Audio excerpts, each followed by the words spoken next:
Good morning guys, welcome है आप सभी का अपने YouTube channel easy study bye Kartik sir में। तो गाइस आई होप कि आपकी स्टडी अच्छी चल रही होगी। मैं यहाँ पे इंट्रोडक्शन पार्ट 2 लेके आया हूँ क्लास 10th के चैप्टर पोलिनोमियल का। फर्स्ट पार्ट में इंट्रोडक्शन हमने कवर कर लिया था, बेसिक बेसिक चीजें हमने समझ ली थी। आज हम उसके आगे की चीजें समझने वाले हैं। आज हम समझने वाले हैं relationship between sum and coefficient of polynomial. मैंने बता दिया था कि कोफिशिएंट क्या होता है, पोलिनोमियल क्या होता है। आज हम उसके कोफिशिएंट का और उसके सम का, जो आपके जीरोस आएंगे उनके सम का रिलेशनशिप पढ़ने वाले हैं। तो देखिए क्या है, बिना टाइम वेस्ट करते हुए हम हमारे टॉपिक पे डायरेक्ट चलते हैं। तो आइए, if alpha and beta are zeros of quadratic polynomial. अच्छा, क्वाड्रेटिक पोलिनोमियल से आपको समझ में आया कि हाईएस्ट पावर इसकी क्या होगी, 2 होगी। कोई भी इक्वेशन दे रखी होगी उसकी हाईएस्ट पावर 2 होगी, तो हम समझ लेंगे कि ये क्वाड्रेटिक इक्वेशन है। ठीक है जी। तो if alpha and beta are zeros of quadratic polynomial, यानी कि अल्फा और बीटा जो है वो जीरोस है क्वाड्रेटिक पोलिनोमियल के, जहां पे P X equal to A X square plus B X plus C. ठीक है जी।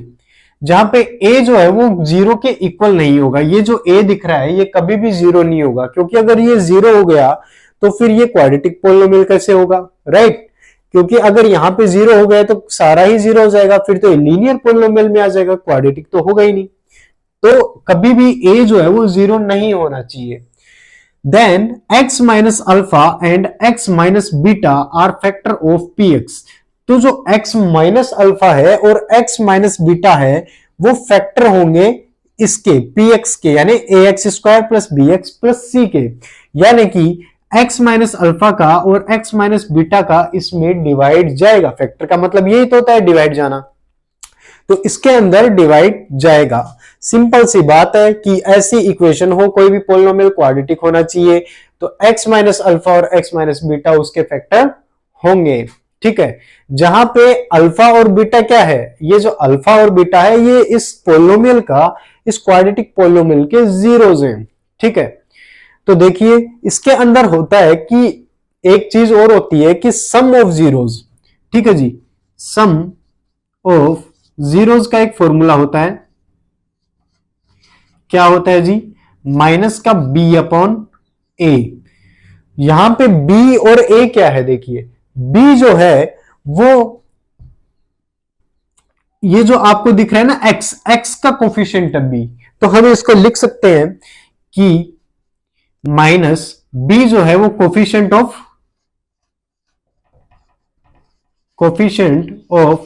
x है। ठीक है जी। और जो a है, देखते हैं a किसका कोफिशिएंट है, a एक्स स्क्वायर का कोफिशिएंट है। तो और इसको हम क्या लिख सकते हैं, upon coefficient of x square. ठीक है, ब्रैकेट क्लोज कर देते हैं। यानी कि जो b है वो x का कोफिशिएंट होगा और जो a है वो एक्स स्क्वायर का कोफिशिएंट होगा, और ये जो माइनस है ये फॉर्मूले का माइनस है। ठीक है। ये हमने देखा कि ये सम ऑफ जीरोस को हम कैसे लिख सकते हैं। अब इसके बाद में हम देखेंगे कि प्रोडक्ट ऑफ जीरोस को हम कैसे लिख सकते हैं। तो एक अपना अलग फॉर्मूला होता है प्रोडक्ट ऑफ जीरोस का, प्रोडक्ट ऑफ जीरोस। फिर हम एग्जांपल भी लेके देखेंगे। तो प्रोडक्ट ऑफ जीरोस का फॉर्मूला होता है अल्फा इंटू बीटा। यहां पे अल्फा प्लस बीटा आ जाएगा, क्योंकि सम ऑफ जीरोस की बात कर रहे थे तो अल्फा प्लस बीटा, और प्रोडक्ट ऑफ जीरोस की बात करेंगे तो ऑब्वियसली अल्फा इंटू बीटा, जहां पे अल्फा और बीटा क्या है, जीरोस है हमारे। तो अल्फा इंटू बीटा क्या हो जाएगा, ये होता है फॉर्मूला सी अपॉन ए। जहां पे सी क्या है, देखिए सी अगर हम देखें तो इसमें सी कांस्टेंट टर्म होगी, यानी कि 1 हो सकता है, 2 हो सकता है, 3 हो सकता है, कोई भी नंबर होगा। ठीक है। तो सी जो होगा वो होगा कांस्टेंट टर्म अपॉन। अच्छा, उसके बाद में क्या है, प्रोडक्ट ऑफ जीरोस में ए है।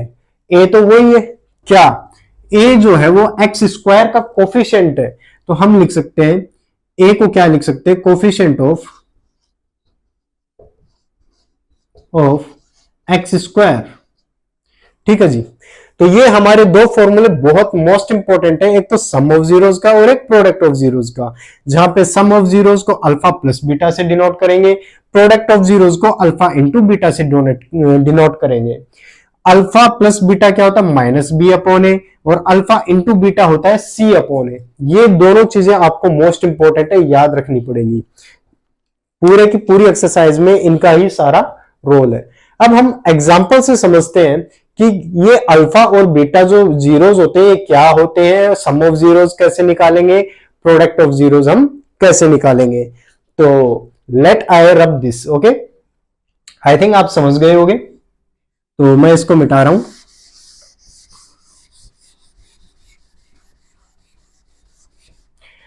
चलो एक क्वाड्रेटिक इक्वेशन लेते हैं हम, एक क्वाड्रेटिक एग्जांपल लेते हैं क्वाड्रेटिक इक्वेशन का। X square plus 7x plus 10, x square plus 7x plus 10। ठीक है जी, ये हमने एग्जांपल लिया। इसको एक बार पूरे को रब कर देता हूं मैं।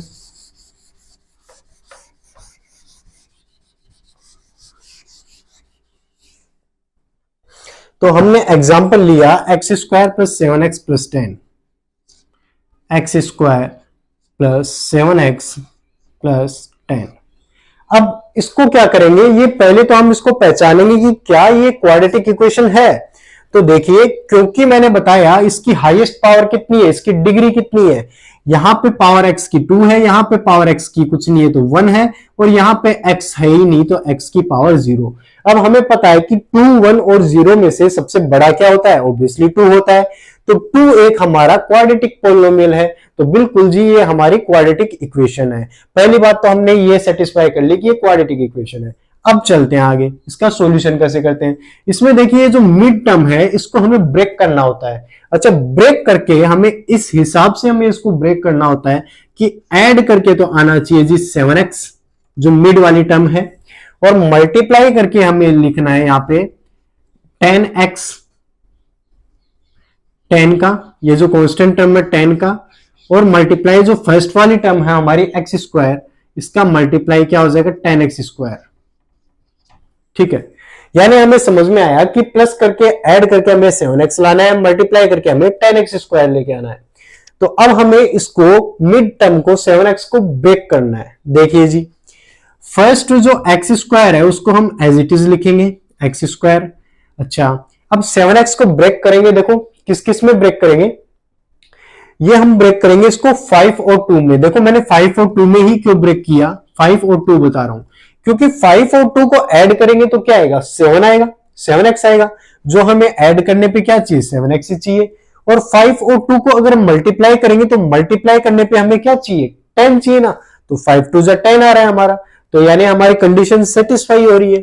तो हम इसको ब्रेक करेंगे 5 और 2 में, और जो बड़ा नंबर होता है वो पहले लिखा जाता है, क्योंकि 5 बड़ा है 5 और 2 में, तो 5 हम लिखेंगे पहले। तो प्लस का 5x प्लस का 2x, और जो बाद वाली कांस्टेंट टर्म है उसको हम ऐसा का ऐसा एज इट इज लिखेंगे। ठीक है जी। अब हम क्या करेंगे, कॉमन लेंगे, टेक कॉमन। अच्छा, कॉमन इन दोनों में से लेंगे, कॉमन किस किस में से लेंगे, एक्स स्क्वायर और 5x में से लेंगे, और इधर 2x प्लस 10 में से कॉमन लेंगे। तो इन दोनों में से कॉमन क्या आएगा, एक्स स्क्वायर और 5 में से कॉमन क्या आ रहा है, दोनों में x आ रहा है कॉमन, तो x कॉमन लेंगे इधर। तो क्या बचेगा, यहां पे बचेगा x प्लस 5, और इधर दोनों में कॉमन क्या आ रहा है, 2 आ रहा है दोनों में, तो प्लस का 2 आ रहा है कॉमन। तो यहां पे क्या बचेगा, x प्लस 5। अच्छा, आप क्वेश्चन को कैसे पहचानोगे कि क्वेश्चन सही है या हम गलत कर रहे हैं। देखो ये जो है x प्लस 5 जो भी यहां पे आता है, x प्लस 7 आता है, x प्लस 10 आता है, x प्लस 12 आता है, दोनों जगह सेम आना चाहिए, यानी यहां भी वही आना चाहिए, यहां भी वही आना चाहिए, तब तो क्वेश्चन सही है हमारा, अदरवाइज हमारा क्वेश्चन गलत है। तो हमें पता लगा दोनों जगह x प्लस 5 आ रहा है, यानी क्वेश्चन हमारा सही है। अब इन दोनों में से हम कॉमन क्या ले लेंगे, x प्लस 5। तो बचा क्या हमारा, रिमेनिंग बचा x प्लस 2। ठीक है जी। तो ये हमारे दो जीरोस आ गए, एक तो आया x+5, एक आया x+2। अब जीरोस निकालने के लिए हम क्या करेंगे, x+5 को 0 के इक्वल रख देंगे, तो x की वैल्यू कितनी आ जाएगी, -5। और इधर क्या आ जाएगा, x+2 को भी हम 0 के इक्वल रख देंगे, तो ये जो 2 है उधर जाएगा तो माइनस का आ जाएगा, x इक्वल टू -2 आया। अब हमारे पास दो जीरो हमारे आ चुके हैं, एक तो आया -5, दूसरा आया -2। ठीक है जी, आई थिंक ये बात आपको समझ में आ गई होगी कि जीरोस कैसे निकालते हैं। अब देखिए हम चेक करेंगे कि क्या अल्फा प्लस बीटा जो हमने बोला था फॉर्मूले में -b/a होना चाहिए, और अल्फा इंटू बीटा हमारा c/a होना चाहिए। हम इस चीज को चेक करेंगे। तो आई थिंक जीरोस तो हमने निकाल लिए, यहां पे लिख लेता हूं मैं -5 और -2। इसको मैं रब कर रहा हूं, जीरोस निकालना तो आपको आ गया होगा। अब देखिए ये हमारी क्वाड्रेटिक इक्वेशन थी। अब सबसे पहले हम निकालेंगे sum of zeros, sum of zero.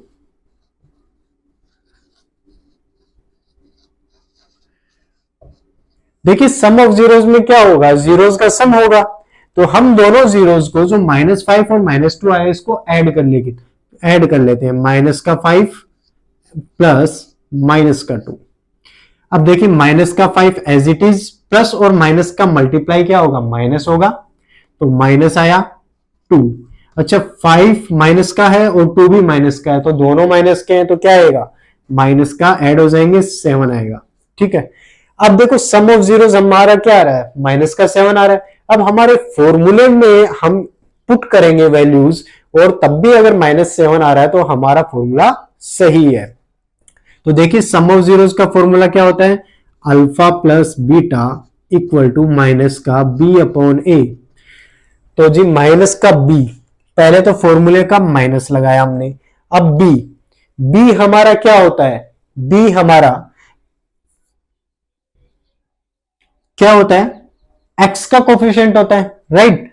तो हमने लिखा b7, x का कोफिशिएंट कितना है, 7। अच्छा a हमारा क्या होता है, x स्क्वायर का कोफिशिएंट। अब इसमें देखिए x स्क्वायर के कोफिशिएंट यानी कि कुछ भी नहीं है, 1 ही है, तो माइनस का 7/1, जो कि क्या होगा, माइनस का 7। तो देखिए दोनों इक्वल आ रहे हैं, इक्वली आने चाहिए, यानी हमारा फॉर्मूला सही है। अब हम चेक करेंगे कि product of zeros alpha into beta क्या होता है। इसी हिसाब से देखिए हम प्रोडक्ट ऑफ जीरोस को चेक करेंगे। ये हमने सम ऑफ जीरोस चेक कर लिया, अब हम चेक करेंगे प्रोडक्ट ऑफ जीरोस। तो हमारे जीरोस क्या आए थे, -5 और -2, तो हम प्रोडक्ट करते हैं, प्रोडक्ट ऑफ जीरोस क्या हो जाएगा जी, हमारे जीरोस का प्रोडक्ट कर दो नॉर्मली, क्या होता है, -5 मल्टीप्लाइड बाई -2। तो ये क्या आएगा, माइनस और माइनस प्रोडक्ट में प्लस हो जाएगा, और 5 2 जा 10। तो जी हमारा आंसर आया +10। अब फॉर्मूले में हम वैल्यूज को पुट करके देखेंगे, अगर वहां भी +10 आ रहा है इसका मतलब हमारा फॉर्मूला सही है। फॉर्मूला क्या होता है हमारे प्रोडक्ट ऑफ जीरोस का, alpha into beta equal to c/a। जहां पे c है कांस्टेंट टर्म, तो हम देखते हैं हमारी क्वाड्रेटिक इक्वेशन में कांस्टेंट टर्म क्या है। तो क्वाड्रेटिक इक्वेशन में हमारी कांस्टेंट टर्म है 10, तो हमने लिखा 10/। अच्छा a किसका कोफिशिएंट है, x स्क्वायर का। तो देखते हैं इसमें x स्क्वायर का कोफिशिएंट क्या है, कुछ नहीं है, यानी 1 है, तो हमने लिखा 1। तो 10/1 हमें पता है क्या होता है, 10/1 तो जी 10 ही होता है। तो देखिए दोनों जगह हमारा इक्वल इक्वल आ रहा है 10 10। तो इससे हमें पता लगा कि हमारा जो फॉर्मूला है वो एकदम करेक्ट है। और इसी हिसाब से देखिए क्वेश्चन आएंगे, क्वाड्रेटिक इक्वेशन देंगे, हम जीरोस निकालेंगे और इन फॉर्मूलों में रख रख के हम चेक करेंगे, वेरीफाई करेंगे। यही हमारे क्वेश्चंस एक्सरसाइज के वेरीफाई करने, सम ऑफ जीरोस और प्रोडक्ट ऑफ जीरोस। तो आई होप गाइज आपको चीजें समझ में बेटर तरीके से आई होंगी। अगर आपके कोई भी डाउट्स हैं तो आप कमेंट सेक्शन में मुझे लिख के बताएं, मैं आपके डाउट्स को सोल्व करने की पूरी कोशिश करूंगा। तो गाइज यही आज का इंट्रोडक्शन पार्ट 2 था। इसके बाद में हम एक्सरसाइज के नेक्स्ट वीडियो में क्वेश्चन लाएंगे। ये इंट्रोडक्शन के पार्ट्स हमारे आज कंप्लीट होते हैं यहीं पे। कल से हम इसकी सेकेंड चैप्टर की एक्सरसाइज के क्वेश्चंस को सोल्व करेंगे। तो आई होप गाइज आपको चीजें बेटर तरीके से समझ में आई होंगी। अगर आपने चैनल को अभी तक सब्सक्राइब नहीं किया है तो आप चैनल को सब्सक्राइब कर दें और वीडियो को लाइक बटन भी दे दें, और कोई भी अपने डाउट्स है तो कमेंट सेक्शन में मुझे लिख के बताएं ताकि मैं आपके डाउट्स का सॉल्यूशन कर सकूं। तो गाइस चलिए मिलते हैं नेक्स्ट वीडियो में, तब तक के लिए बाय बाय, थैंक यू।